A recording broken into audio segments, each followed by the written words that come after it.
दोस्तों, आज के एपिसोड में हम बताएंगे भूपिंद्रा राग हॉस्पिटल जाते हैं मनवा की कत। राग बोलता है कि हमको कंप्लेन करनी है, यहाँ पर एक लड़की को तंग किया जा रहा है। आपके एम्प्लॉय ने इसकी शादी को लेकर इतना ह्यूमिलेट कर दिया कि वो डिप्रेशन में चली गई है और काम पर आने से मना कर रही है। वो बोलता कहीं आप मनवा की तो नहीं बात कर रहे। भूपिंद्रा कहता है जी, यहाँ जो कुछ भी चल रहा है इसको बंद कर दो, नहीं तो आपके खिलाफ भूपिंद्रा नोटिस भेजेगा। आप अपने कुलीग के साथ ऐसा बर्ताव करते हो तो पेशेंट्स के साथ क्या करते हैं? वो बोलता है सर ऐसी कोई बात नहीं है, आमतौर पर ऐसा होता ही नहीं है, मगर मैं देखता हूँ। चिराग बोलते हैं देखता नहीं, आगे से ऐसा कुछ ना हो। चिराग होता है मनवा को परेशान करने में जो भी लोग शामिल थे इनकी आइडेंटिफाई करे और मनवा से अपोलोजाइज करवाए, मगर मनवा को इस बात का पता न चले। फिर राशि शनाया को बेबी ड्रेस दिखाते हैं, मगर ये सब कुछ डिप्टी देख कर बहुत परेशान हो जाती है। फिर दिलीप सोचता है कि मैं शनाया से पूछूं कि नहीं वो 100 सवाल कर गया और पक्का फिर भी नहीं है कि ये पेपर वो ही है कि नहीं, और भी तो पेपर हो सकते हैं, मगर वो पेपर मिल भी तो नहीं रहे हो या ना हो, वो गिरवी वाले ही पेपर है। शनाया और किसी और को दिखाया, मुझे इसको रोकना होगा। फिर दिलीप सुबह सुबह उठकर बाहर आता है और बोलता है कि पुष्पा के कोर्ट जाने का समय हो गया, इसके बाद शनाया से बात करता हूँ।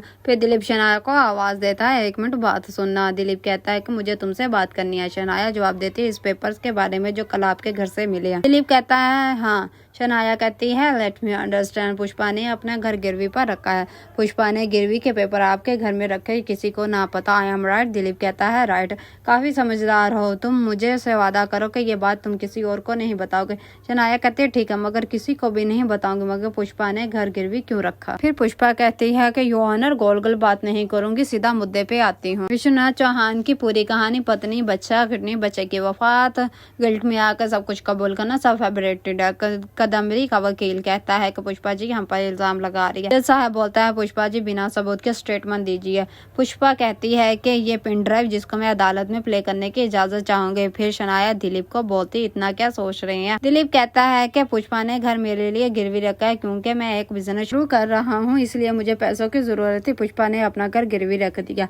शनाया कहती है इसमें छुपाने वाली क्या बात है, अगर घर में किसी को पता भी चल जाता तो क्या प्रॉब्लम? दिलीप कहता है कि इसको लगा होगा कि इसका भूपिंद्रा के साथ झगड़ा हुआ है, बच्चे शायद इसकी मदद ना करे, बस कुछ दिनों की बात है, प्लीज तुम किसी को भी ना बताना और पुष्पा को भी ना पता चले कि तुमको इस बात का पता है।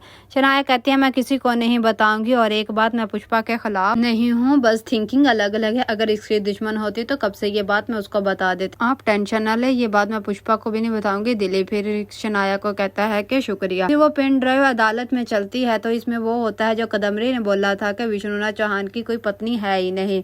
पुष्पा कहती है अगर आप चाहें तो इस रिकॉर्डिंग को वेरीफाई भी करवा सकते हैं। विश्वनाथ चौहान की पूरी कहानी छूटी है। जज साहब कदम्बरी से बोलते हैं ये आवाज तुम्हारी है? कदम्बरी कहती है जी हाँ।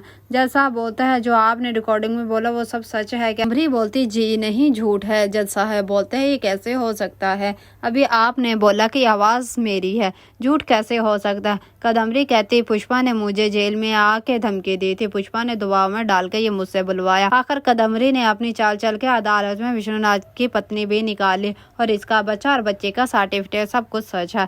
कदम्बरी का वकील शादी की फोटो और जो कुछ अदालत में पेश करता है वो सब सच होता है, यहाँ तक कि कदम्बरी का वकील पंडित को भी अदालत में पेश करता है, उसके साथ कुछ गवाह को भी पेश करता है। फिर मनवा के हॉस्पिटल का इंचार्ज घर आता है और मनवा को बोलता है कि सॉरी, सब गुस्सा छोड़ दो और जॉब पर वापिस आ जाओ। मनवा कहते जो कुछ भी हुआ इसको भूल जाओ, मैं कल से ड्यूटी को। पुष्पा विष्णुनाथ चौहान की बीवी को कहती है कि तुमने अपने पति को क्यों छोड़ा? वो कहती है हमारे बेटे के जाने के बाद हमारे झगड़े बढ़ने लगे और मुझे इनका काम भी पसंद नहीं था। धीरे धीरे मुझे लगने लगा कि इसके कमाए हुए पैसे की वजह से हमने अपने बच्चा खो दिया, इसलिए मैं इसके साथ नहीं रहना चाहती थी। अब हमारे दरमियान कुछ भी ना बचा था, इसलिए मैंने डिवोर्स का मुतालबा किया। विश्वनाथ चौहान की बीवी ने मनगढ़ंत कहानियां सुनाकर सारा केस कदम्बरी की तरफ कर दिया। फिर मनवा खुश होकर चिराग को गले लगाती है और बताती है कि मैंने दोबारा जॉब ज्वाइन कर ली है। मनवा कहती है अब तुमको बस अपनी जिंदगी में लाइफ में वापस लेकर आना है। क्या पुष्पा दोबारा कदम्बरी का केस रीओपन करवा पाएगी, इसको सजा दिलवा पाएगी?